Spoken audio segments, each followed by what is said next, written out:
आपका favourite serial पति ब्रह्मचारी में आ चुका है एक और जबरदस्त, रोमांचक और दिल को छू लेने वाला नया मोड़। एक ऐसा मोड़ जिसने रिश्तों की परिभाषा को ही बदल कर रख दिया है। आज की कहानी आपको हैरान भी करेगी, भावुक भी करेगी और सोचने पर भी मजबूर कर देगी। कहानी की शुरुआत होती है ईर्षा से, जो बड़ी हिम्मत जुटाकर गुलाब सिंह के घर एक पार्टी में पहुंचती है। वह वहां किसी आम मेहमान की तरह नहीं जाती, बल्कि खुद को सबकी नजरों से बचाने के लिए मूर्ति का रूप धारण कर लेती है। जी हाँ दोस्तों, ईर्षा खुद को मूर्ति की तरह खड़ा कर लेती है ताकि वह अपने परिवार, अपने भाई और अपने घर को एक बार फिर करीब से देख सके, महसूस कर सके। लेकिन कहते हैं ना, भाग्य हमेशा हमारे इरादों की परीक्षा लेता है। ईर्षा वहाँ खड़ी खड़ी बहुत देर से प्यास से परेशान हो रही होती है। उसकी सांसें सूख रही थी, गला जैसे चल रहा था। वह इधर उधर देखने लगती है कि कहीं कोई तो नहीं है। जब उसे लगता है कि सभी लोग पार्टी में मस्त हैं और कोई उसे देख नहीं रहा, तो वह धीरे से पास रखे हुए एक गिलास से पानी उठाकर पीने लगती है। लेकिन किस्मत का खेल देखिए, उसी वक्त एक आदमी उसे देख लेता है। उसे लगता है कि यह जो मूर्ति है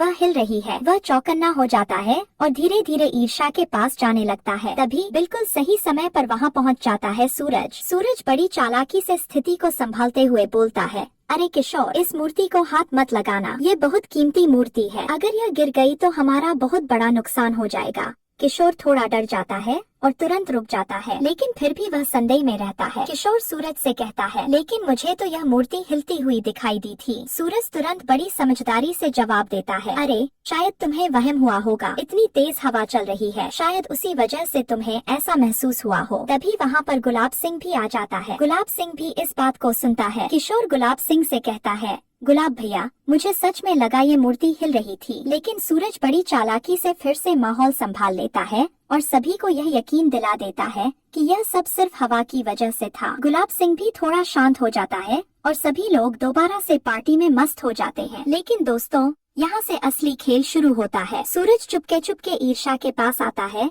और धीरे से उससे कहता है, ईर्षा तुम ठीक तो हो? इतनी देर से यहाँ खड़ी हो, कहीं तुम्हें कुछ हो न जाए। ईर्षा बड़ी मुश्किल से अपने प्यास को संभालती है और धीरे से बोलती है, बाला होटल। सूरज थोड़ा चौंक जाता है, लेकिन समझ जाता है कि ईर्षा को आराम की जरूरत है। ईर्षा को जैसे ही लगता है कि अब घर में सभी लोग अपने अपने काम में व्यस्त हैं, वह धीरे धीरे मूर्ति की मुद्रा छोड़कर इधर उधर घूमने लगती है। लेकिन तभी अचानक वहाँ पहुँच जाता है गुलाब सिंह। वह ऊपर सीढ़ियों से ईर्षा को देख लेता है। गुलाब सिंह जोर से चिल्लाता है, अरे ओ लड़की, रुक जा, आखिर तेरी हिम्मत कैसे हुई इस घर में वापस आने की? ईर्षा के पैर फिर से मानो जमीन में धंस जाते हैं। गुलाब सिंह तेज कदमों से उसके पास आता है और सबके सामने उसे फटकार लगाता है, तुझे कितनी बार कहा है, इस घर में तेरी कोई जगह नहीं है, तेरा क्या हक बनता है यहाँ आने का? पूरा घर हैरान हो जाता है। सभी लोग वहाँ जमा हो जाते हैं। ईर्षा घबरा जाती है, लेकिन तभी वहाँ आता है उसका भाई। वह दौड़कर अपनी दीदी के पास आता है और बोलता है,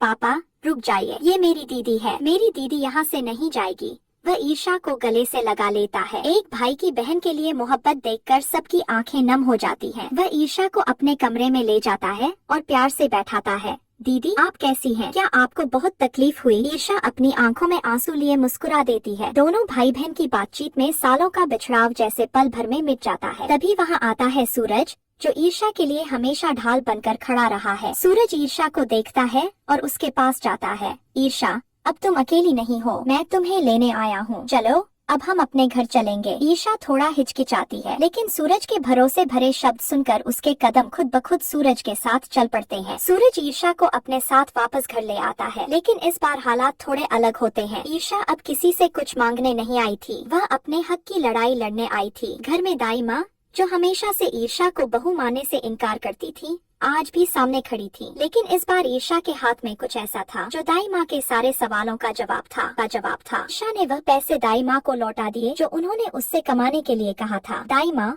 ये रहे वो पैसे जो आपने मुझसे कमाने को कहे थे। मैं ये साबित करना चाहती थी कि मैं इस घर की बहू बनने लायक हूँ। दाई माँ थोड़ी देर तक चुप रही, फिर धीरे धीरे उनके चेहरे पर एक हल्की सी मुस्कान आ गई। तूने मेरे दिए हुए इम्तिहान को पार कर लिया बहू। पूरा घर इस नज़ारे को देखकर हैरान रह जाता है। सूरज ईर्षा का हाथ पकड़ता है और सबके सामने प्राउडली कहता है, अब ईर्षा इस घर की बहू है और कोई भी इसे इस घर से नहीं निकाल सकता। गुलाब सिंह भी कुछ नहीं बोल पाता, क्योंकि इस बार ईर्षा ने अपने हक को जीत लिया था। जी हाँ दोस्तों, पति ब्रह्मचारी की ये कहानी अब एक नए सफर पर निकल चुकी है। अब आगे क्या होगा? क्या गुलाब सिंह ईर्षा को सच में अपनाएगा? क्या दाई माँ और ईर्षा के बीच प्यार का रिश्ता बन पाएगा? या फिर किस्मत फिर से कोई नई चुनौती लेकर आएगी? जानने के लिए जुड़